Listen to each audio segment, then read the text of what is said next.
What's going on, y'all? Thanks for checking in the Khaliis Take. You know what to do. Hit that like, subscribe button. Also hit that notification bell just so you can get the newest and the bonus content first.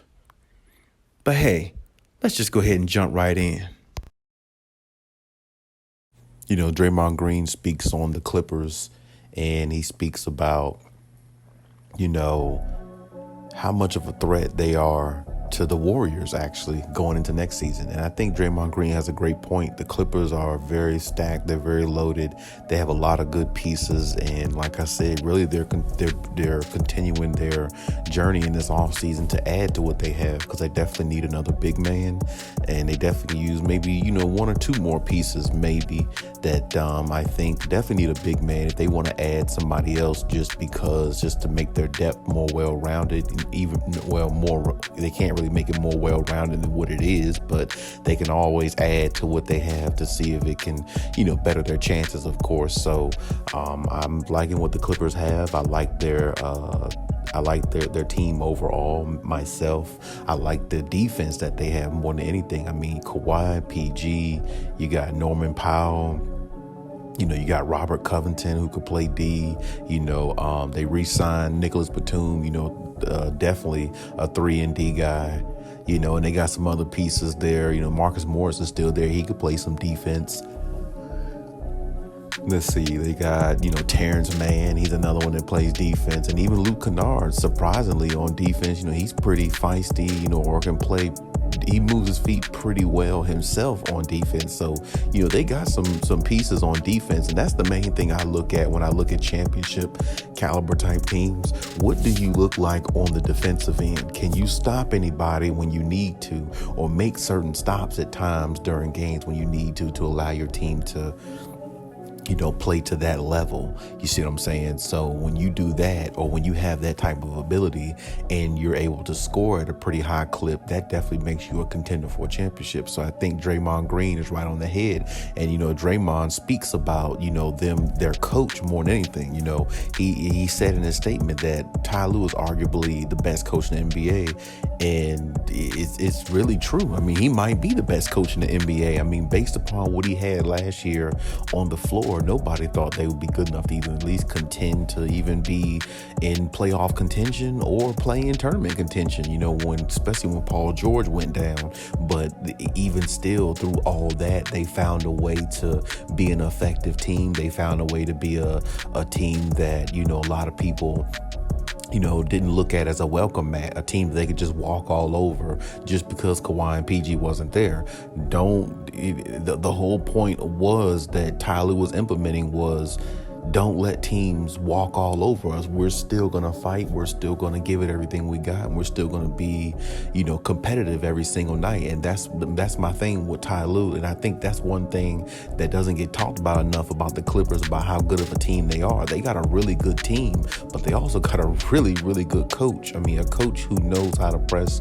the right buttons and can get certain things out of players that other coaches just can't do. And like I said, I've seen Ty Lue with this Clippers team last year. I've seen him, be in the background, be an assistant coach, at times where he makes the right moves. He says the right things. And even, like I said, when he was an assistant coach with the Clippers, when Doc Rivers was there, I mean, his input on certain things that a lot of people don't know about, certain plays and certain things like that they ran, and how he saw the operation. He definitely implemented some things, even though he couldn't do much because Doc Rivers was the head coach. But, I feel like Ty Lue is definitely a glue type guy. I feel like he's the type where, even though he was kind of under Doc Rivers and, he played, he did some assistant coaching roles before then, he learned from every situation that he was in. He saw all the mistakes that the coaches were making, like Doc Rivers and other coaches he'd been behind and worked with. And he added that to his value and what he knows about the game, because he played it and he won championships as a player. So he added that to what he knows as a player. And then he actually implements that through his players while they're on the floor, which is very amazing to see, because this team right here, has been one of the most injury-riddled teams, if not arguably the most injury-riddled team that has the ability to contend for a championship. So, as I said before, I think Draymond has a great point, and I think Draymond's right on it. I mean, right now, the Clippers are the biggest threat, to the Warriors. Not unless the Lakers somehow, land KD and Kyrie or something like that. Then it's like, oh, okay, well, it's going to be tougher for the Clippers to win a championship then, because now, the Lakers would have like a big three, awesome, type, roster on paper, even though sometimes big threes don't work out. We just saw that with James Harden, KD and Kyrie. So, I mean, it's always a possibility there. But unless a team forms like a big three or something like that, of that type of magnitude, I think the Clippers are in great contention to, win or have an opportunity to win or have an opportunity to basically, give the Warriors a run, like Draymond Green was saying. So, and Draymond looks at this team, like he said, they got Kawhi Leonard and PG, superstars and Kawhi Leonard and PG, and plus they got a supporting cast that really knows how to play basketball in situations. Situational basketball is what I always talk about, knowing how to make the play at the time, no matter whether it's on defense, causing a turnover, or making a shot, knocking down a big free throw, or diving for loose balls, things like that. Those are what championship teams do. They play situational basketball very well. When it's time for them to make plays or execute at a high level, they do that. They don't shy away from it, and they don't lose sight of that. And that's one thing that I feel like the Clippers have as a unit. They play very well together, no matter who's on the floor. I mean, they can have lesser talent on the floor, and they play to a higher level, to a higher standard. I mean, we saw the games where they were down 25, 35 points last year, especially that 35-point game that they were down against the Wizards, even though it was the Wizards. But, they still came back from 35 points, completed the victory, got the win, and Luke Kennard was the hero of that game.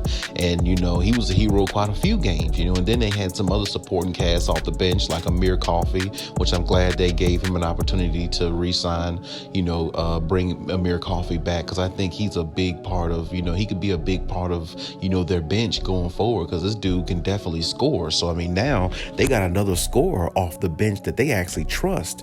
And Amir Coffey, on most teams, Amir Coffey wouldn't even got no playing time on most teams in the NBA. But, he got an opportunity to go out there and prove himself. And look, he goes out there and have like 3 or 4 games with 30 plus points. So now Ty Lue is looking at it like, hey, I got an extra scorer coming off the bench with Terrence Mann and Luke Kennard, an extra scorer that I feel like I can trust. You see what I'm saying? And that's the one thing about Ty Lue. He finds ways to pull the best out of players because he allows himself to trust them on the floor. He gives players that freedom. He gives them that trust until you break it. You see what I'm saying? So when coaches give players that freedom and also implement the right things to them, it allows them to play better and flourish under, dire situations. And that's what the Clippers players do. They excel in situations where most people think they won't. And now you're adding Kawhi and PG back to this mix, along with adding John Wall, a point guard who can go from end to end of the floor, who can play at a high level. I haven't seen him play at a high level in a couple years, but I mean, he's still, looked at or revered as, one of those point guards who can definitely help a team.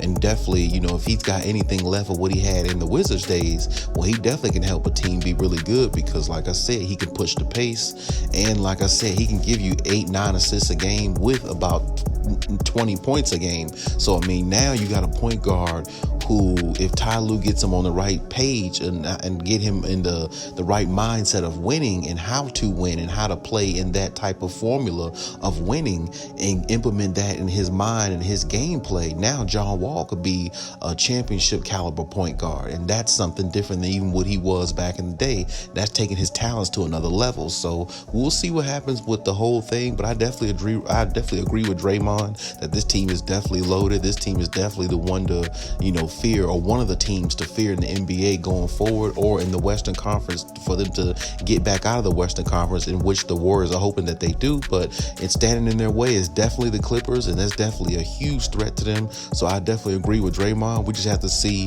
if that matchup comes to life. And if it does, it'd be a great 7-game series. But I think, the way the Clippers are built, I think they would take it, in 6 games. But it would definitely be a close series, and I definitely would be anticipating on the edge of my seat to watch it whenever it happens, or if it does happen.